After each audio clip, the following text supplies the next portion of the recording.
If you're experiencing repeated payment declines on WhatsApp, it can be frustrating. Follow these steps to troubleshoot and resolve the issue. Step 1. Check payment method. Ensure that the payment method you are using is valid and has sufficient funds. Verify that your credit or debit card details are entered correctly and that the card is not expired. Step 2. Update WhatsApp. Make sure you are using the latest version of WhatsApp. Go to your device's App Store, check for updates, and install any available updates to ensure you have the latest features and bug fixes. Step 3. Verify account information. Confirm that your account information is accurate.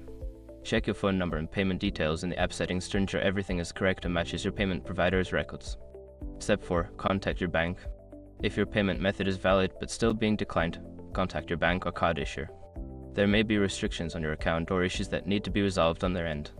Step 5. Reach out to WhatsApp support. If the problem persists after following the previous steps, reach out to WhatsApp support for assistance.